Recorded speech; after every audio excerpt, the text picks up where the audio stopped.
Hello everyone, welcome to Digital Communication Tutorials. In this video, I'm going to talk about the properties of matched filters.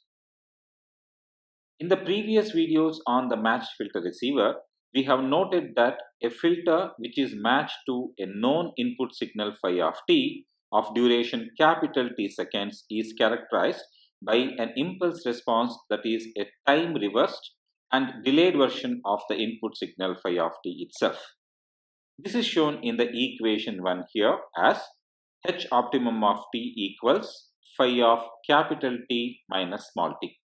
That is, it is time reversed and a delayed version of the input signal phi of t. Please note, equation 1 is the time domain representation of the filter impulse response. On the other hand, in the frequency domain, the matched filter is characterized by a transfer function, that is, except for a time delay factor, the complex conjugate of the Fourier transform of the input signal phi of t, and is given by H optimum of f equals phi star of f, which is the complex conjugate of the Fourier transform of the input signal phi of t, and exponential of minus j2 pi f capital T, which is in fact the delay factor involved. So, equation 1 represents the impulse response of the matched filter in time domain, and equation 2 represents the transfer function of the matched filter in frequency domain. Based on these fundamental pair of relationships, we will now derive some important properties of the matched filters. Please note, all of these properties are directly derived from our previous discussion, that was on the maximization of the output signal to noise ratio for a matched filter. Therefore, I highly recommend you to watch that video first before you continue this video. You can watch the same by clicking on the link shown in the top right corner right now, or I'll leave the link of the same in the video description below. Let us start with property 1. Property 1 says the spectrum of the output signal of a matched filter with the matched signal as input is, except for a time delay factor, proportional to the energy spectral density of the input signal. Let us look at the proof of the same. Let phi naught of f denote the Fourier transform of the filter output phi naught of t. So I can write phi naught of f as H optimum of f multiplied by phi of f. We have in our equation 2 the expression for H optimum of f. So I'll substitute equation 2 RHS into this part here. So it will become phi of f into phi star of f multiplied by exponential of minus j2 pi f capital T. We know that phi of f into phi star of f is equal to magnitude square of phi of f. Therefore, phi naught of f reduces to magnitude square of phi of f multiplied by exponential of minus j2 pi f capital T. This in fact is the proof of property 1. Let us understand once again. Look at the definition for property 1 here. The spectrum of the output signal of the matched filter, which is phi naught of f, is, except for a time delay factor, which is the exponential function here, proportional to the energy spectral density of the input signal. The energy spectral density is given by magnitude square of phi of f. So, this equation represents the property 1 in the statistical representation. Let us now move on to property 2. Property 2 says the output signal of a matched filter is proportional to a shifted version of the autocorrelation function of the input signal to which the filter is matched.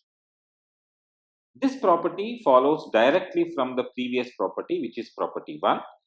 We recognize that the autocorrelation function and the energy spectral density of a signal form a Fourier transform pair. That is very important to note here. Therefore, taking the inverse Fourier transform of equation 3, which is the last equation here, we may express the matched filter output as, please note, phi naught of t, which is simply this term taken the inverse Fourier transform, equals to integral minus infinity to plus infinity phi naught of f into exponential of plus j2 pi ft.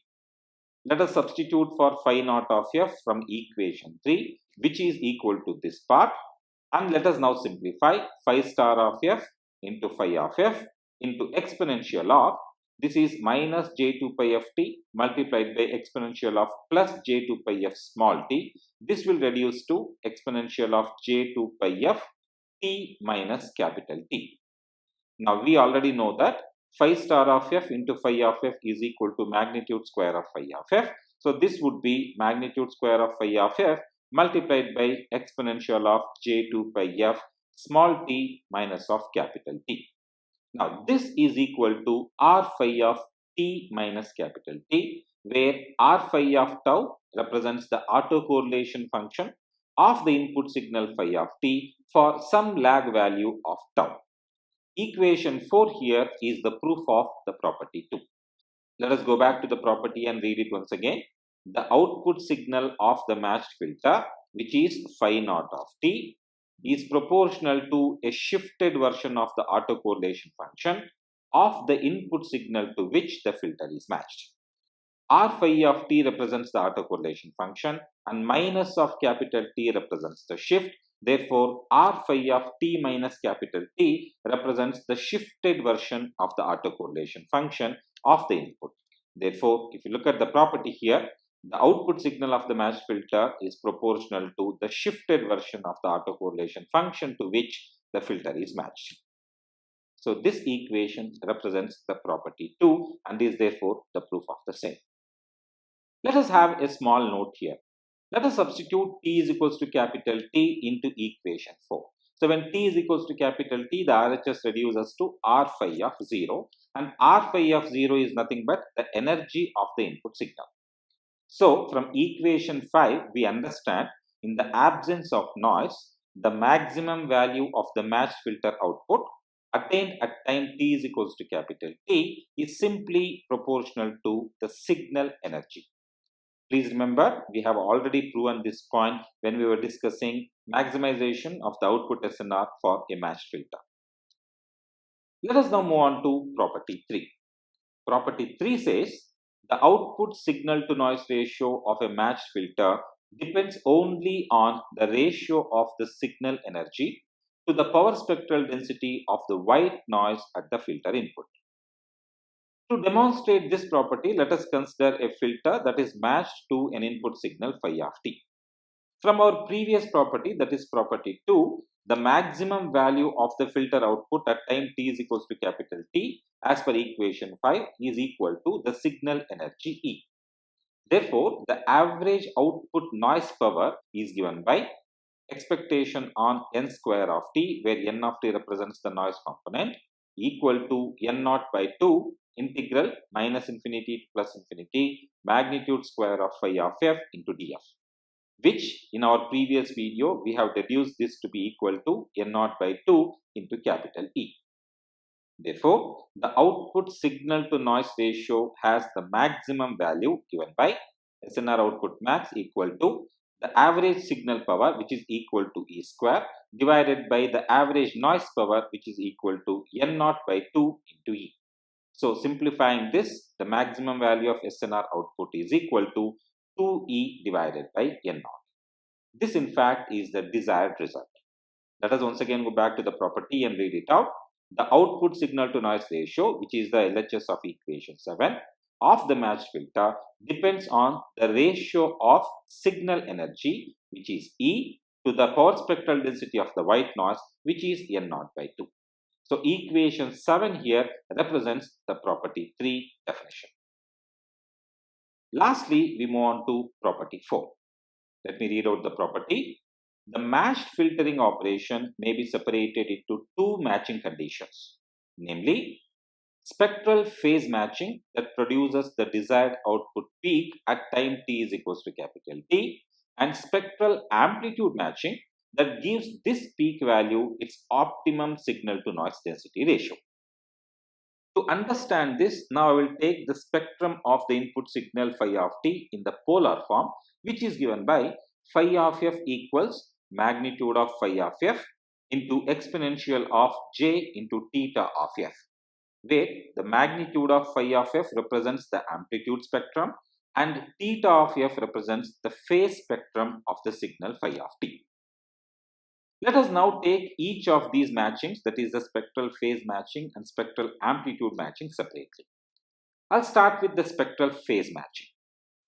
The filter is said to be spectral phase matched to any input signal phi of t if the transfer function of the filter is defined by h of f equals magnitude of h of f into exponential of minus j into theta of f minus j 2 pi f capital T, where magnitude of h of f is real and non-negative and capital T is said to be a positive constant. So the output of such a filter can be represented as phi dash of t equals integral minus infinity to plus infinity h of f into phi of f into exponential of plus j 2 pi f t into df. Please note this is equal to phi naught of t, which is equals to h of f into phi of f. So let me now take the equation 9, which is representing h of f, and equation 8, which represents phi of f, and substitute into this particular portion. So I'm going to take phi of f first, which is equals to magnitude of phi of f into exponential of j theta of f. Then I'm going to take the RHS of equation 9 as well, and when substituted, this will result in magnitude of h of f into phi of f multiplied by exponential of j 2 pi f t minus capital T into df. Please note we have a minus j theta of f here and we have a plus j theta of f here. So they cancel out and what remains is exponential of j 2 pi f t minus capital T. Also note this t comes from this particular exponential function. Now what do you mean by spectral phase matching? The spectral phase matching ensures that all the spectral components of the output phi dash of t add constructively at time t is equals to capital T. Therefore, the output attains a maximum value at this instant.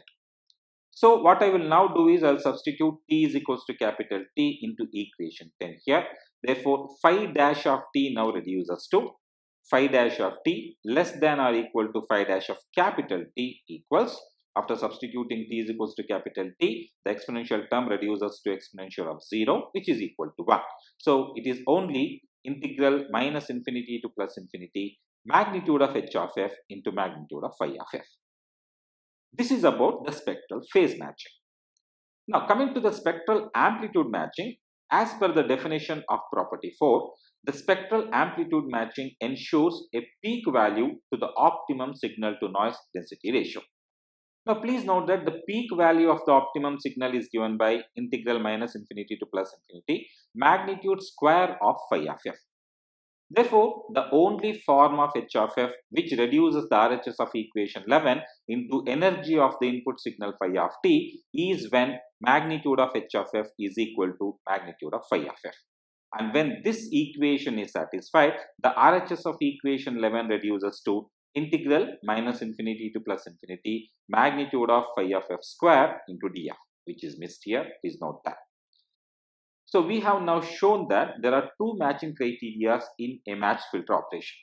First one is the spectral phase matching and the second one is the spectral amplitude matching. When this matching is done, the value of the output signal to noise density ratio will be maximum. Right, that is about the properties of the matched filter. If you like this video, kindly like and share this video and subscribe to my channel for more information on digital communication. Thank you for watching. Have a good day.